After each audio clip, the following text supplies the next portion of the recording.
കടന്നപ്പള്ളി രാമചന്ദ്രനാവൂലു കണ്ണൂർ നിയമസഭാ മണ്ഡലത്തിൽ LDF സ്ഥാനാർത്ഥി. അയാൾക്ക് എത്ര വയസ്സായി നിനക്കറിയില്ല, ഏകദേശം 80 അബോ എന്തായാലും ഉണ്ടാവും തോന്നുന്നു. ഗാന്ധി എന്തെങ്കിലും മറ്റേ നടക്കുന്നത് അതായിക്കോട്ടെ. പക്ഷെ ഒരു നിയമസഭാ മണ്ഡലത്തിൽ നമ്മളെ ഒരു പൊതുജനങ്ങളെ റെപ്രസെന്റ് ചെയ്ത് മത്സരിക്കുമ്പോൾ ചുരുങ്ങിയ പക്ഷം അവനവന്റെ മേലൊരു കോൺഫിഡൻസ് വേണ്ടേ. എന്റെ ആരോഗ്യം, എന്റെ പ്രായം, എന്റെ പൊട്ടൻഷ്യൽ, ഞാനൊക്കെ എന്ത് ചെയ്യാൻ പറ്റുമെന്നൊക്കെ ഒരു ബോധം വേണ്ടേ. ഇയാൾ ഒരു പൊതുയോഗത്തിൽ കിടക്കുന്ന അങ്ങനെ വയ്യായ്മ കൊണ്ട്, മൊത്തം വയ്യായ്മ തന്നെ, കുറ്റം പറയുന്നില്ല. പക്ഷെ നമ്മളിപ്പോ ഏതെങ്കിലും ഒരു സ്വകാര്യ സ്ഥാപനത്തിന്റെ CEO ആകുന്നതോ അല്ലെങ്കിൽ ഒരു സ്വകാര്യ സംരംഭത്തിന്റെ എന്തെങ്കിലും ആകുന്നതോ പോലെയല്ല. എന്റെ പബ്ലിക്കിനെ ബാധിക്കുന്ന, എന്റെ പബ്ലിക്കിന്റെ വെൽഫെയറിന് വേണ്ടിയിട്ട് എന്റെ പബ്ലിക്കിനെ റെപ്രസെന്റ് ചെയ്യുന്ന ഒരു പൊസിഷനാകുമ്പോൾ കുറച്ചധികം ഒരു എത്തിക്സ് സ്വയം പാലിക്കേണ്ട ഒരു ബാധ്യത ഈ കടന്നപ്പള്ളി രാമചന്ദ്രൻ ഉണ്ട്. 30 വയസ്സായി, മാറിയേക്കേണ്ട സമയമാണ്. എന്നിട്ട് LDF എന്തിനാണ് അവിടെ നിർത്തിക്കുന്നത്? LDF നിർത്തിക്കാതിരിക്കും, അവിടെ കിടക്കട്ടെ. പക്ഷെ അത് തോക്കും. എന്തായാലും കണ്ണൂർ മണ്ഡലത്തിൽ LDF തോക്കും. കഴിഞ്ഞ 2 പ്രാവശ്യവും 4 ചുണ്ടിനും കപ്പിനടിയിൽ ജയിച്ചു പോയ മണ്ഡലം മാത്രം അത്. പ്രാവശ്യം തോക്കുന്നില്ല. ഒരു സ്ഥാനാർത്ഥിയെ നിർത്തിക്കുമ്പോൾ ഒരു ബോധമുണ്ട്. ഒരു എന്ത് സന്ദേശമാണ് കൊടുക്കുന്നത് പൊതുജനങ്ങൾക്ക്, യുവാക്കൾക്ക്. ഒരു 80-85 വയസ്സുള്ള ആളൊക്കെ, അതും ഹെൽത്തി ആണെങ്കിൽ ഓക്കെ, ഇത് ഒട്ടും ഹെൽത്തി അല്ലാത്ത ഒരാളെ മത്സരിപ്പിക്കുക.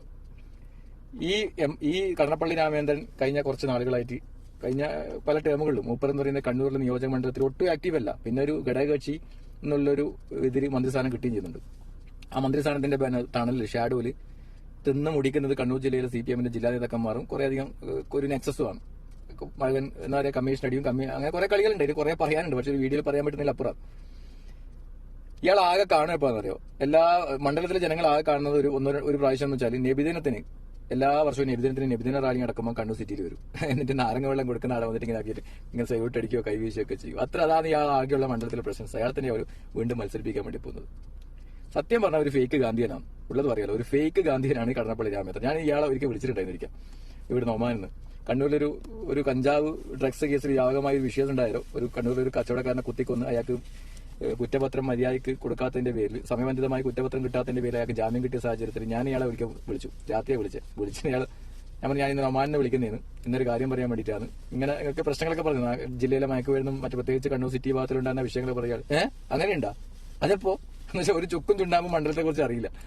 എങ്ങനെ ജയിച്ചു പോയെന്ന് അള്ളാന്റെ കുതിർത്തിനെ പറയാൻ കഴിയും. കഴിഞ്ഞ പ്രാവശ്യം 2 പ്രാവശ്യം ജയിച്ചു പോയത് വളരെ നേരി 1700-1600 മാർജിനിലാണ്. അത് തന്നെ ജയിക്കാൻ കാരണം കോൺഗ്രസ്സുകാരനെ തമ്മിൽ കാലി വാരികൊണ്ട് മാത്രം രക്ഷപ്പെട്ടതാണ്.